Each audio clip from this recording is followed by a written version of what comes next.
Bonjour, bonjour à tous, bonjour à toutes. Comment allez-vous? J'espère que vous passez un bel été, certes chaud. L'idéal c'est d'avoir un point d'eau pas loin pour se rafraîchir ou de rester à l'ombre. Mais bon, c'est l'été et ça brûle de partout. C'était presque sûr, bon, comme chaque année, mais c'est vrai que là, on a beaucoup de feux au niveau des planètes, hein, Jupiter entre autres aussi dans le Bélier, enfin on en parlera. Mais là, je voulais avant toute chose évoquer donc cette nouvelle lune qui aura lieu le 28 juillet dans le signe du Lion. Donc là, Lion, ça brûle aussi, c'est chaud. Signe de feu, et bien signe de feu et le soleil. Et bien sûr, dans le signe du Lion, conjoint au luminaire, à la lune. Donc on est vraiment dans quelque chose de très bouillant, de très bouillonnant, ce qui correspond aussi à la saison. Alors ça se fera dans le signe du Lion, maison 7. Alors au niveau de l'heure, c'est 19h55 heure de Paris, soit 2 heures de moins pour l'heure GMT. Ce qui est important là, c'est que on est donc dans le signe du Lion et nous sommes avec cette nouvelle lune qui initie quelque chose, hein, comme je l'ai toujours dit. La nouvelle lune commence quelque chose. Est-ce qu'il y a une nouvelle idée, une nouvelle pensée? Est-ce qu'il y a une envie d'aller vers autre chose qui se manifeste à vous? Effectivement, là, dans le signe du Lion, eh bien, on peut avoir ce besoin de créer, ce besoin de se montrer aussi, de montrer ses émotions, de montrer qui l'on est, d'avoir un ego un peu plus affirmé, un peu plus, pas revendicateur, mais en tout cas qui existe, qui est là, et on a envie de dire ce qu'on pense, d'autant que nous avons Mercure qui n'est pas très très loin, bon pas tout près non plus, mais qui se trouve aussi dans le signe du Lion, et on a tout ça dans la maison 7, donc là on est vraiment dans des échanges, et les échanges sont forts, sont importants, sont multipliés presque, hein. C'est vrai que l'été est propice aussi à ça. On échange avec les autres, on échange à tout point de vue, aussi bien par le langage, au niveau des déplacements, au niveau aussi de la sexualité, parce qu'on est dans un signe sexuel, hein. Le Lion, voilà, acclame le soleil dans le Lion plus la maison 7, eh bien, on partage avec tout le monde. Avec tout le monde. Enfin, bon, voilà, chacun, faites comme vous voulez. Mais en tout cas, il y a cette envie d'aller vers les autres et d'être ensemble, de communiquer ensemble. Bon, parfois, ça peut être un petit peu tendu parce que ces échanges, Mercure, là, se trouve dans le signe du Lion et forme une opposition à Saturne. Donc, il peut y avoir quelques tensions ou des difficultés parfois pour certains à exprimer ce qu'on a envie de dire ou apprendre à dire non. Voilà, des choses, on a envie de dire non, mais on n'y arrive pas. Eh bien, c'est aussi l'occasion de le faire, là, dans cette nouvelle lune, de dire à partir de maintenant, je m'autorise à dire non, à exprimer comme j'ai envie d'exprimer, selon mes besoins, mes ressentis, et non pas selon les besoins de l'autre, des autres. Car il peut y avoir cette tendance, justement, là, à vouloir plaire à tout le monde pour ne pas se sentir rejeté ou abandonné. Et donc, de fait, on se sent obligé de faire ceci ou de dire cela et pas autre chose et pas ce qu'on pense. Alors que là, on vous invite vraiment en tout respect, hein, par rapport à l'autre, de dire ce que vous avez sur le cœur et de commencer à vous affirmer, parce que là on est dans la nouvelle lune, j'ai envie de m'affirmer, j'ai envie de montrer qui je suis, j'ai envie de montrer mes talents aussi, parce que on est dans un signe de talent, on se montre avec le Lion, eh bien allons-y, puis on dit les choses. Exprimer aussi avec Mercure, c'est exprimer par le biais de l'expression écrite aussi, ça peut être par l'expression verbale, ça peut être par l'expression de l'art, tout est possible, hein. Il peut y avoir cet attrait justement pour l'art, pour des galeries d'art, peut-être envie de visiter d'autres lieux en ce sens, ou de développer son côté artistique. En tout cas, je vous y invite, si vous avez ce besoin, allez-y. Et tant pis si Saturne vous freine, parce que Mercure est opposé à Saturne, et Saturne aurait tendance à freiner, bien que la planète est rétrograde. Donc on pourrait dire qu'on se sent un peu moins enfermé, on se sent un peu moins entravé, on se sent un peu moins figé, emprisonné avec Saturne rétrograde. Mais aussi, cela nous invite à nous interroger sur nos vrais besoins, sur ce que l'on veut faire, ne plus faire. D'autant que Saturne est en maison 1, là, hein, maison de l'ego, donc ce besoin peut-être de vouloir changer, d'avoir envie de changer les choses, mais de réfléchir à la manière dont on va le faire. Peut-être ce besoin de déménager, parce que là on peut avoir vraiment envie, avec une Mercure opposé à Saturne, une envie de changer carrément d'air, de changer même de lieu, voire de pays. Ça peut vous titiller, hein, si vous avez cela en tête.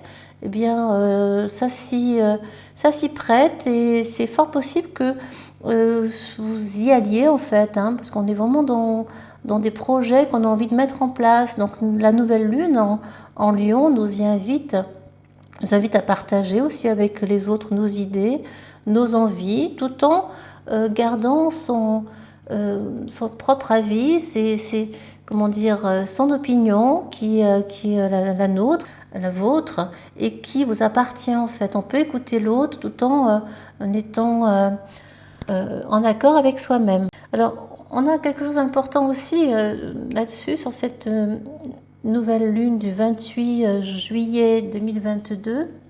C'est cette conjonction qui se forme entre Mars et Uranus dans le signe du Taureau. Bon, ça peut effectivement... Alors tout cela va former un carré hanté. C'est une figure qui est assez un peu tendue, hein, au niveau astrologique, qui crée donc des obstacles, qui fait qu'on ne parvient pas à aller au bout de ce qu'on a initié, ou que c'est compliqué, ou que la route n'est pas forcément très fluide, qu'on va devoir contourner. C'est comme si vous deviez contourner une montagne pour accéder à votre objectif, à votre but. Donc effectivement, avec ce Mars engagé, cet Uranus engagé côte à côte, qui ont envie, qui sont assez, oui, c'est frontal là, on a envie de foncer, on a envie d'agir, on a envie de mettre en place des choses, de dynamiser sa vie, on a envie vraiment d'avancer vite même, hein. Mais parfois on peut se sentir bloqué par d'un côté Saturne, toujours elle, mais Saturne a sa nécessité, parce que lorsque l'on réfléchit un peu plus à ce qu'on avait initié et qu'on prend le temps d'eux, eh bien on s'aperçoit qu'on avait peut-être oublié ceci ou cela, qu'il peut être important de revoir le dossier sous un autre angle ou différemment, pour pouvoir avancer plus loin, plus différemment que ce qui avait été prévu au départ. Et souvent on s'aperçoit, en prenant le recul, que c'était une bonne chose finalement, hein, même si sur l'instant ça ne paraît pas forcément très positif, ça peut être un peu agaçant, vous pourriez vous mettre en colère. Une colère qui met du temps à monter, hein. Dans le signe du Taureau, ça gronde, ça bouillonne, et puis à un moment donné, ça explose. Ça peut être aussi par rapport à la famille, par rapport à vos souvenirs d'enfance, et peut-être à ce qui a engendré des blessures dans votre enfance. Il y a peut-être des choses qui peuvent remonter, on a peut-être envie de régler certaines choses avec soi-même, là, dans la maison 4, hein, parce que Mars et Uranus sont dans la maison 4, donc il y a peut-être cette nécessité, cette envie d'aller fouiner un petit peu au fond, mais d'aller fouiner de façon assez affirmée, et il ne faut pas que ça traîne en fait, d'aller chercher, d'avoir le courage d'aller chercher un petit peu ce qui se passe au fond de soi, ou par rapport à sa famille, à ses parents, qu'est-ce qui pêche, qu'est-ce qui a péché, qu'est-ce qui vous empêche ou qu'est-ce qui vous agace dans le cercle familial, et qui pourrait vous amener à un petit peu changer les choses, ou vous changer, ou changer les autres, enfin pas les changer les autres, parce qu'on ne peut pas changer les autres, mais du moins suggérer des idées à d'autres, à vos proches, pour que les choses changent, que ce ne soit plus comme avant, parce que ça ne vous convient plus. Il y a peut-être cette envie un peu de déménagement à tout point de vue, là, de donner un petit coup de pied dans la fourmilière pour que ça bouge. Et il peut y avoir des choses dites, justement exprimées, alors plus ou moins directement, plus ou moins calmement, plus ou moins violemment, plus ou moins avec tiraillement ou pas. Ça peut être en colère, là. Vous pourriez vous sentir en colère, et les mots pourraient être un petit peu forts, sortir de façon assez spontané et donc peu réfléchi. Bon, attention à ce qu'on pourrait dire ou pas dire. Et ce qui est dit. Alors, les mots peuvent rester quand même quand ils sont dits de manière un petit peu violente. Après, on peut s'excuser, mais effectivement, lorsqu'ils sont sortis comme ça, de manière spontanée, ça peut faire mal. Donc, prudence par rapport à ce que vous direz, parce qu'il y a beaucoup de feu et on peut être embarqué par ses émotions et par sa colère intérieure, par sa colère personnelle. Voilà, donc je vous invite à tempérer énormément. Là, ça s'y prête vraiment, tempérer, car la nouvelle lune nous y invite, et parce qu'il y a énormément de feu en ce moment. Donc voilà, soyez modérés, tournez la langue plusieurs fois dans la bouche avant de dire quelque chose, ou pensez à la manière dont vous allez le dire, l'exprimer pour que ça ne fasse pas trop mal en face, ou que ce soit compris avec bienveillance quand même. Hein, voilà, ce que je vous invite du moins à faire. Vous faites après comme vous voudrez, vous ferez comme vous voudrez. Oui, donc cette conjonction Mars-Uranus va durer quelques jours, jusqu'à une partie d'août. Donc cela, ce qui est vrai aujourd'hui, va être vrai encore pendant au moins la première semaine du mois d'août. Donc prudence dans votre manière d'agir et d'exprimer. Nous avons quelque chose d'important aussi, c'est cette rétrogradation supplémentaire qui arrive 2 heures après, autour de 22h30, 22h par là, 25, de Jupiter. Alors là, on se retrouve avec Jupiter rétrograde, Neptune rétrograde, Saturne rétrograde et Pluton rétrograde, ce qui est pas mal, hein, des grandes planètes, de grosses planètes, dont Pluton la plus lointaine, et qui ne sont pas des moindres, hein, parce qu'elles viennent chercher au fond de soi. Il y a vraiment un travail d'introspection qui va vous être demandé de faire là pendant quelques mois. Ça va durer au moins jusqu'à, selon les planètes, au fur et à mesure, certaines vont repasser en mode direct, mais ça va durer jusqu'à septembre, octobre, voire plus. Jupiter donc entre en rétrogradation, 2 heures après, le même jour en fait, hein. Le même jour et juste 8, 9, 10, 2 heures et quelques, 2 heures et demie après la nouvelle lune. Donc ça, c'est important. Jupiter, la plus grosse planète, hein, qui vient amplifier tout en fait, hein, dans le bon comme dans le moins bon. Jupiter était là dans la maison 2, donc l'argent, la manière dont on dépense l'argent, les excès, on est dans le bélier, et puis la planète donc qui régit le Sagittaire dans le feu, donc on est encore dans le feu là avec le bélier, donc vous voyez on est beaucoup dans du flambant fort, ça flambe de partout, c'est pas flambant neuf, mais ça, en tout cas ça bouillonne. Jupiter va donc rétrograder, ça va nous demander pendant quelques temps, jusqu'au mois de novembre quand même, donc c'est pas une petite période, de revoir un petit peu notre positionnement par rapport aux décisions que l'on a prises ou auxquelles on a pensé. Ça va nous inviter à réfléchir autrement, à peut-être se dire est-ce que j'ai bien fait de faire ça comme ça ou est-ce que je pourrais pas faire autrement? Est-ce qu'il n'y a pas d'autres solutions pour aller vers mon objectif? Est-ce que je peux modérer un peu plus ma manière de vivre? Est-ce que je peux être un peu moins frontale? Est-ce que je peux être davantage dans quelque chose de plus saturnien, c'est-à-dire de plus sage, de plus mature, dans une réflexion plus longue, dans un travail plus personnel, dans une introspection plus avancée, dans une forme de méditation qui permet de poser un petit peu tout ce corps excité, cette tête excitée, ce mental excité, et de poser un peu tout cela pour réfléchir autrement et voir un petit peu ce que votre cœur vous dit. En tout cas, Jupiter rétrograde vous invite à une réflexion, à revoir certains éléments que vous n'auriez peut-être pas perçus et à vous pencher sur votre objectif. Est-ce que c'est le bon? Est-ce que c'est la bonne route? Est-ce que je suis dans le vrai?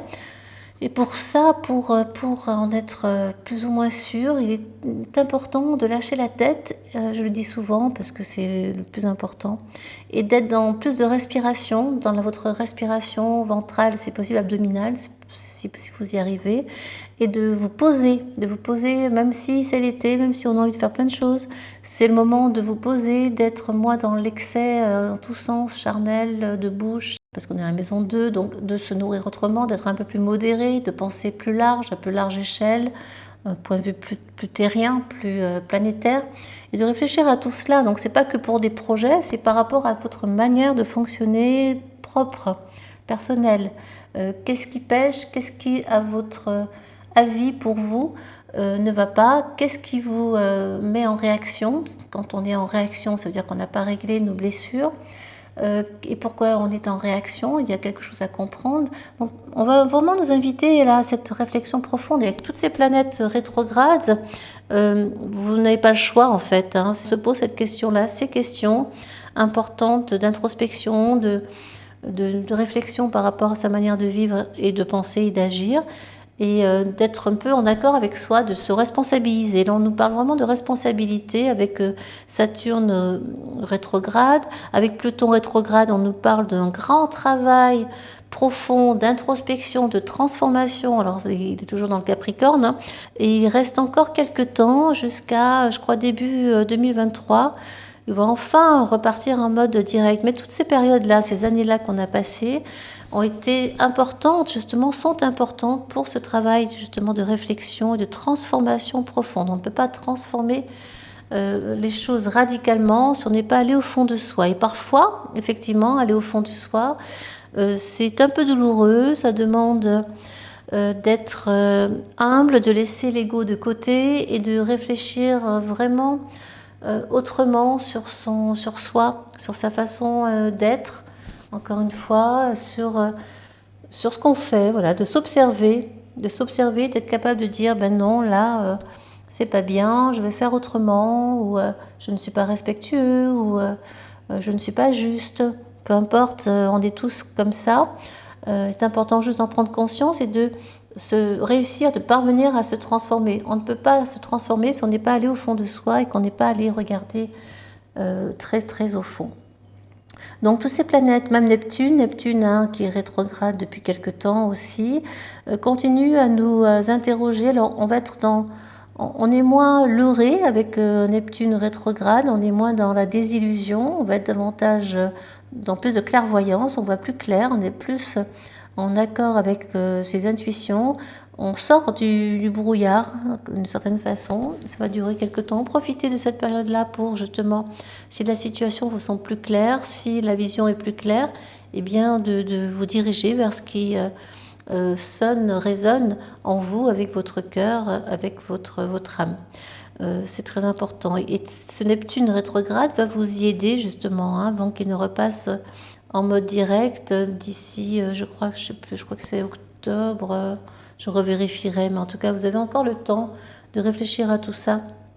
Ça me semble essentiel, ça nous semble essentiel. Je me mets dedans, bien sûr, parce que je suis concernée.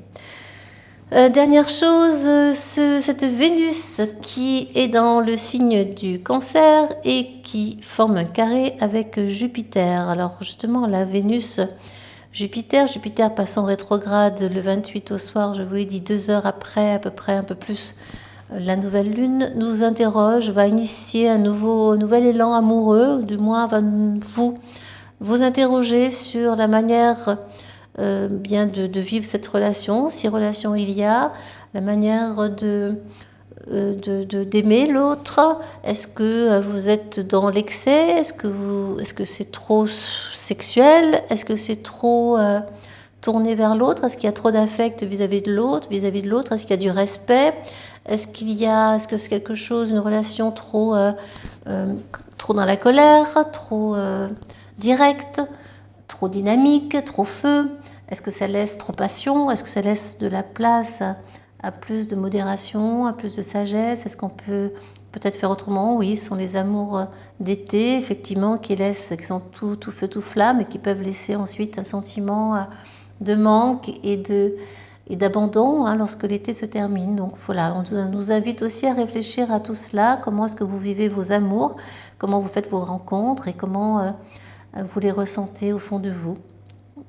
Tout sera très juste à partir du moment où vous êtes juste avec vous-même par rapport à tout cela par rapport à votre manière d'agir en ce sens. Tout cela est très personnel. En tout cas, on est dans des confrontations là quand même. On se confronte à... Il y a ce côté maternel de Vénus en Cancer qui fait le lien aussi avec la mère. Comment est-ce qu'on aime de manière maternelle? Est-ce qu'on materne trop l'autre, les autres? Est-ce qu'on leur laisse de l'espace? Est-ce qu'on est trop attaché? Et à l'inverse, Jupiter a besoin d'aller donc dans un objectif, vers un but précis, peut-être un but amoureux, un objectif amoureux.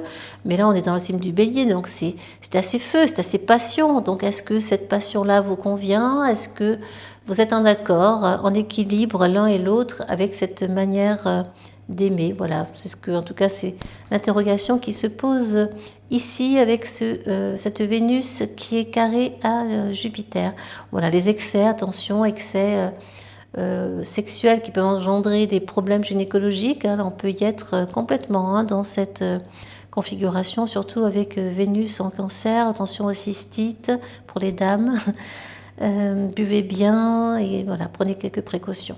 Attention aussi, oui, voilà, de ne pas avoir de grossesses qui ne sont pas prévues. Donc faites attention à vous, mesdames. Et Vénus, c'est aussi l'art. Comment est-ce qu'on peut exprimer l'art? Est-ce qu'on peut approcher l'art en général? Il y a cette envie, en tout cas, de s'y intéresser et puis d'aller dans cette direction, dans l'expression de quelque chose.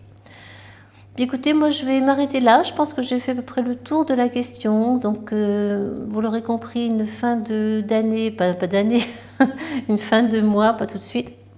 Une fin de mois de juillet un petit peu chaude, feu, brûlante, bouillante. Et ce sera encore un peu pareil jusqu'au 8 août au moins. Je reverrai la carte du ciel d'ici là. Je vous souhaite de bien vous hydrater. Prenez soin de vous. Restez bien à l'ombre, voilà, buvez bien et prenez vraiment grand soin de votre personne, de la manière dont vous mangez, modération en toutes choses, encore une fois, et tout sera parfait dans ce monde non parfait. À très bientôt, je vous embrasse, au revoir.